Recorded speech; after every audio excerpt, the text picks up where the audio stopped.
there is a weight that does not know how to leave. It is the thought that arrives not with the rush of a storm, but with the slow, creeping certainty of dusk. It finds you in the moments when the noise fades, when the phone is face down, when the last light is switched off, when the world demands nothing of you, and yet, something within you demands everything. This is the problem that won't let you go. You have tried to negotiate with it. You have tried to outrun it, to bury it beneath the rubble of busyness, to starve it of attention, hoping that if you ignore the wound long enough, the flesh will forget it was ever cut. But the wound remembers. The silence remembers.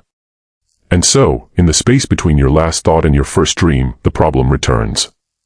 It leans against the door of your consciousness, not with fury, but with a patient, aching familiarity.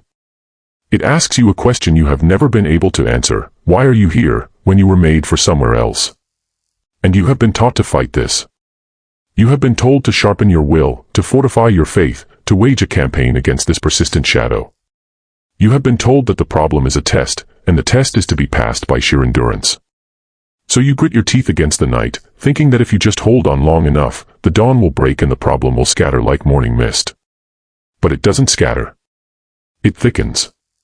It clarifies. Because the problem that won't let you go is not a lock to be picked, it is a key. It is a key that you have been holding backward, trying to open a door you are not meant to enter. You have been trying to use it to escape the room of your own existence, when the truth is, it is the only tool that can unlock the room you are actually in. What if this persistence is not a failure of your resolve, but a mercy? What if the insomnia, the anxiety, the haunting thought, is not a punishment from above, but a signal from within, a signal that you have outgrown the cage you are sitting in? You have been praying for the problem to disappear, while the problem is praying for you to finally look at it. Not to dissect it, not to defeat it, but to see it for what it is, a broken mirror showing you a face you have refused to recognize. You want the problem to release you, but you have not yet accepted that the problem is the release. It is the unraveling of the old skin. It is the breaking of the bone that grew crooked. It is the pain of the final tug before the splinter exits the skin. And you have been so busy begging for the splinter to stop hurting that you have forgotten it is trying to come out. So tonight, do not fight the problem. Do not run from it. Do not ask it to leave. Instead, in the silence it has carved for you, do the only thing that has ever been asked of you: stop. Breathe. Listen. Because the problem that won't let you go is not your enemy. It is your final, stubborn, desperate friend, the one that refused to let you sleep, because it knew if you slept, you would never wake up to the truth that you were never meant to be who you are, but who you are becoming. And what comes next, after the listening, is not a solution. It is a surrender. And in that surrender, you will find the problem, at last, finally letting you go. There is a weight that does not know how to leave. It is the thought that arrives not with the rush of a storm, but with the slow, creeping certainty of dusk. It finds you in the moments when the noise fades, when the phone is face down, when the last light is switched off, when the world demands nothing of you, and yet, something within you demands everything. This is the problem that won't let you go, and it is not a stranger. It is the most intimate companion you have ever known, because it knows you better than you know yourself. It knows your fears before they form into words. It knows your failures before you admit them to your own heart. It knows the corners of your soul that you have walled off, brick by brick, hoping that if you seal them tight enough, the ghosts inside will finally suffocate. But they do not suffocate. They breathe. They grow. They press against the walls you have built, not with malice, but with the simple, undeniable persistence of truth. And that is the first unbearable reality of the problem that won't let you go. It is not external. It is not an invader. It is not a random misfortune that has chosen you by lottery. It is a harvest.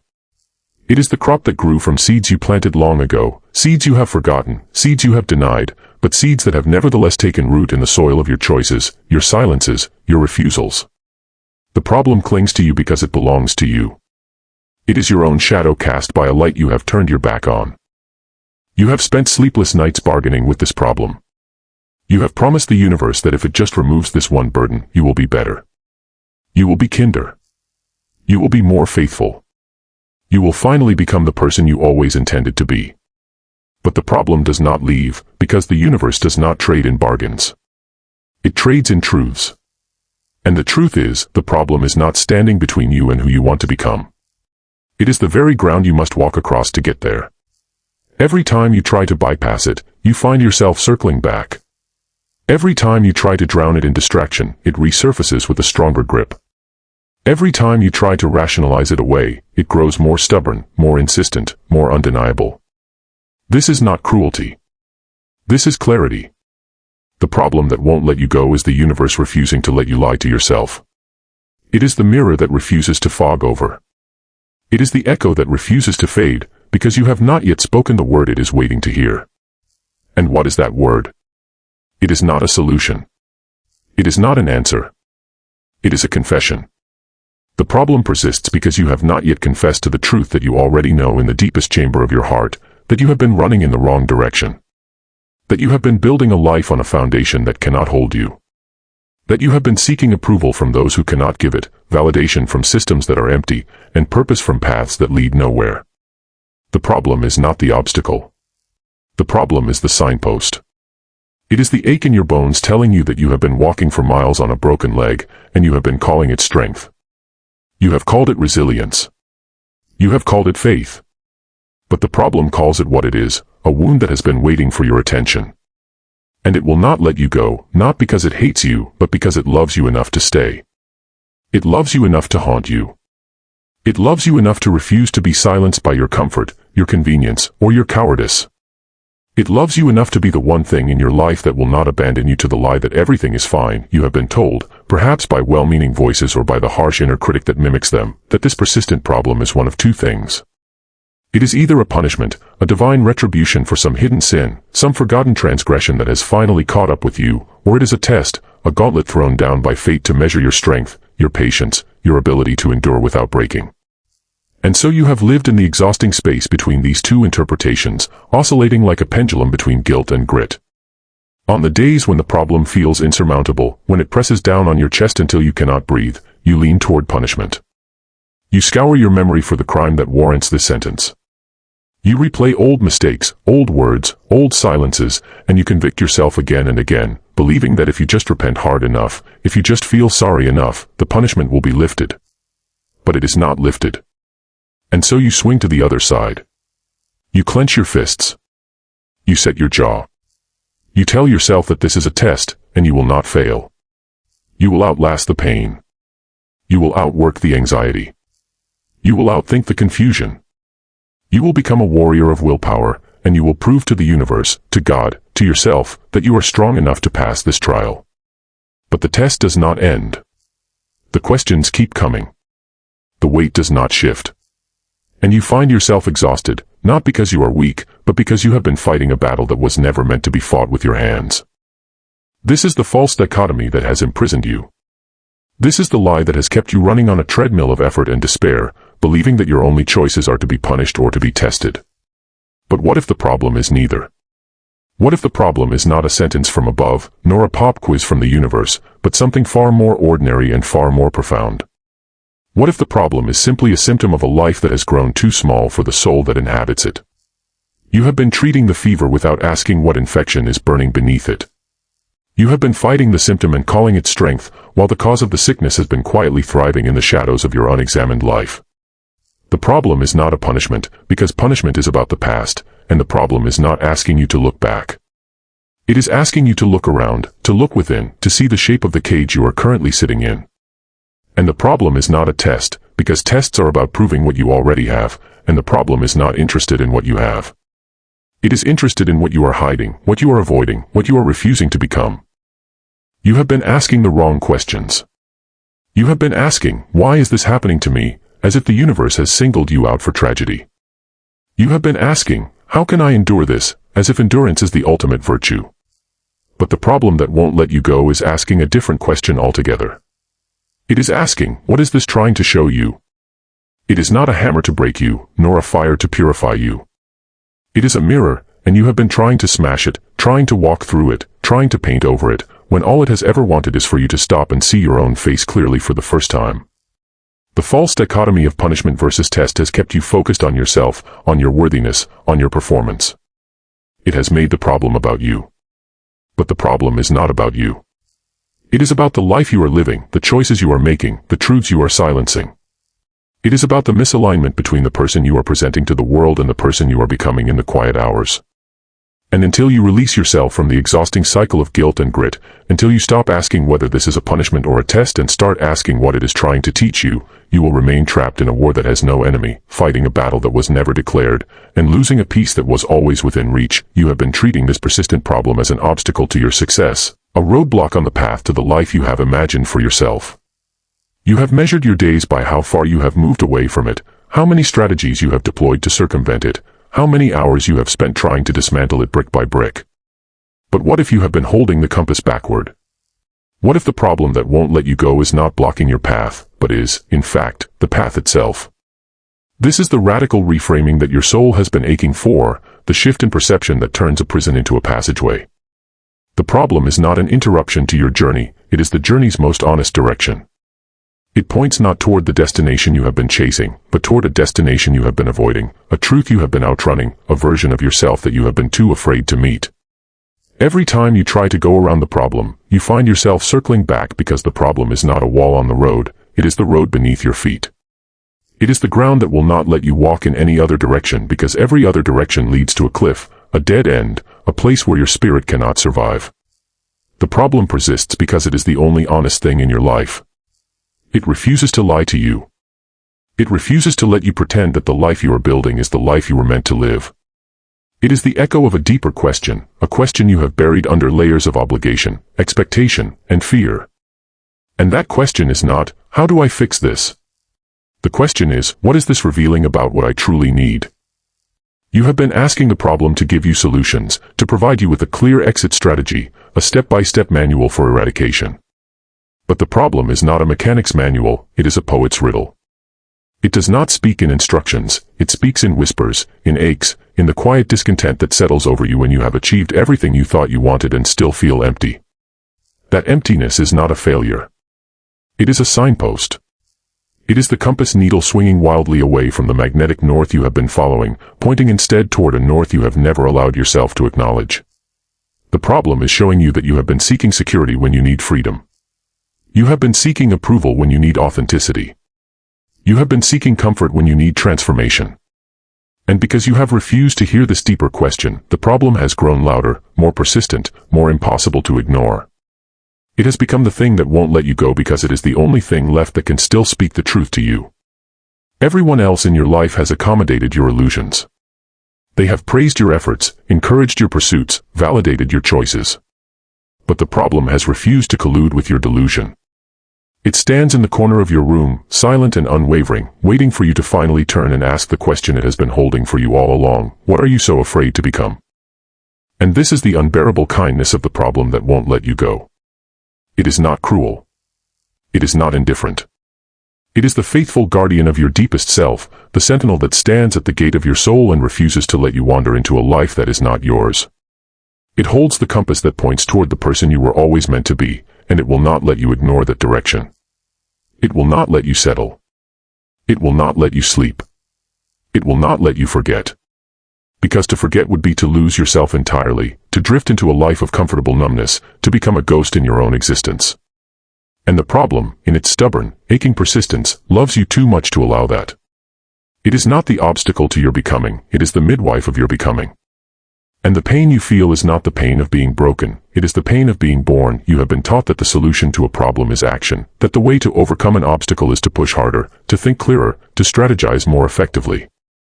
You have been trained in the religion of productivity, the gospel of effort, the doctrine that every difficulty must be met with a counterattack. And so, when the problem that won't let you go arrives at your doorstep, you reach for your weapons. You reach for books, for advice, for plans, for anything that will help you fight it, dismantle it, annihilate it. But the problem does not respond to violence. It does not retreat before your strategy. It does not dissolve under the heat of your determination. In fact, the more you fight it, the stronger it becomes, because it feeds on your resistance. It grows in the soil of your struggle. It thrives on the energy you expend trying to defeat it. And you have become exhausted, not because the problem is so powerful, but because you have been fighting a war that cannot be won with the weapons of war. The problem that won't let you go does not require a warrior, it requires a listener. It does not demand a solution, it demands an audience. It is not asking you to fix it, it is asking you to hear it. And this is the most difficult task you have ever been given, because to hear it is to stop running, to stop fighting, to stop the endless churning of your mind that has become your only defense against the silence. The silence is what you fear most, not the problem. The problem is just the messenger, the silence is the message. And you have been so terrified of the silence that you have filled every crack with noise, with activity, with the desperate hum of busyness, hoping that if you keep moving fast enough, you will never have to stop and hear what the silence has been trying to say. But the call to stillness is not a call to surrender in the sense of defeat. It is a call to surrender in the sense of arrival. It is the recognition that you have been fighting a battle that was never yours to fight, that you have been trying to control something that was never meant to be controlled, that you have been treating the problem as an enemy when it has always been a teacher. And a teacher cannot be heard over the noise of your own resistance. A teacher requires a quiet room, an open mind, a willingness to sit in the discomfort of not knowing. The problem is not asking you to have the answers, it is asking you to be present with the questions. It is asking you to stop searching for the exit and start sitting with the ache, to stop trying to escape the pain and start letting the pain teach you what you have been avoiding. This is the paradox that your ego cannot accept, that the solution to the problem is not the absence of the problem, but the presence of you in the midst of it. That the healing is not in the removal of the wound, but in the attention you give to it. That the peace you are searching for is not on the other side of the struggle, but in the center of it, where you finally stop fighting and start breathing. And so the call to stillness is the call to lay down your arms. It is the call to stop planning, stop analyzing, stop rehearsing, stop trying to figure it out. It is the call to sit in the quiet of your own heart and simply feel the weight of the problem without trying to push it away. To let it rest on your chest and ask it what it has come to tell you. To listen not with your mind, which wants to solve and categorize and dismiss, but with your soul, which wants to understand and integrate and transform. The stillness is not inactivity, it is the most active thing you can do, because it is the only state in which true change can occur. The problem will not leave you until you have heard what it has to say, and it will not say it while you are still shouting over it. So be still. Be quiet. Be present. And in the silence that you have been running from for so long, you will finally hear the voice you have been searching for, the voice that has been speaking to you all along through the problem that would not let you go. You have measured your worth by the absence of your problems. You have believed that a successful life is a life without struggle, a smooth path without obstacles, a clear sky without storms. And so, when the problem refuses to leave, when it persists beyond your patience, beyond your prayers, beyond your best efforts to banish it, you have interpreted its persistence as a verdict on your failure. You have told yourself that if you were stronger, if you were wiser, if you were more faithful, the problem would have released you by now. Its continued presence has become evidence of your inadequacy, a mirror reflecting back a version of yourself that you cannot bear to see. But this is the great deception that has kept you trapped in shame, the lie that has convinced you that the problem's longevity is a sign of your unworthiness. What if the opposite is true? What if the problem's refusal to let you go is not a sign of your failure, but a sign of your readiness? What if the problem has stayed so long not because you are weak, but because you are finally strong enough to face what it has to show you? The problem does not leave when you are not ready to receive its gift. It does not depart when you would only misinterpret its message or squander its wisdom. It remains, stubborn and patient, until the moment when you are prepared to see it not as a curse, but as a threshold. And that threshold is the entrance to a life you have never lived, a version of yourself you have never met, a freedom you have never known. The problem that won't let you go is not a wall, it is a doorway. It is not an ending, it is a beginning. But you cannot see the beginning until you stop seeing the problem as the enemy and start seeing it as the unraveling. And unraveling is painful because it is the undoing of the old self, the unmaking of the identity you have carefully constructed, the dismantling of the defenses you have spent a lifetime building. The problem persists because it is the only thing strong enough to break through those defenses, the only force powerful enough to crack the shell you have grown around your heart. It is the chisel in the hands of a sculptor, and you have been begging the sculptor to stop carving, not realizing that the sculpture is you, and the masterpiece is only visible through the chips that fall away. The promise of the unraveling is not that the problem will disappear and leave you as you were, intact and unchanged. The promise is that the problem will disappear and leave you as you were always meant to be, transformed and alive. It will not return you to your old life, it will deliver you to a new one. It will not restore your former comfort, it will bestow upon you a deeper peace that does not depend on comfort. It will not give you back what you lost, it will give you what you never knew you needed. And this is the terrifying, beautiful, unbearable promise of the problem that won't let you go, that its persistence is not a punishment, but a preparation. It is not a test, but a transition. It is not a verdict on your past, but an invitation to your future. You have been praying for the problem to end, but the problem has been praying for you to begin. You have been asking for relief, but the problem has been asking for release. And release will only come when you stop trying to return to who you were and start surrendering to who you are becoming. The unraveling is not the destruction of your life, it is the deconstruction of the false life you have been living, the false self you have been performing, the false peace you have been pretending. It is the breaking of the bone so that it can heal straight. It is the stripping away of the old paint so that the wood beneath can finally breathe. It is painful, yes, but it is also the only path to wholeness. And the problem will not let you go until you are ready to walk that path. It will not release its grip until you have seen the doorway it has been guarding. It will not fade into the background until you have stepped through the threshold and into the life that has been waiting for you on the other side. So do not curse the problem for its persistence. Thank it. Thank it for its stubborn love, its relentless honesty, its refusal to let you settle. Thank it for staying when everyone else left, for speaking when everyone else was silent, for holding you when you were falling. And then, when you are ready, let it finally let you go, not because it has abandoned you, but because it has completed its work, and you are finally, fully, irrevocably free.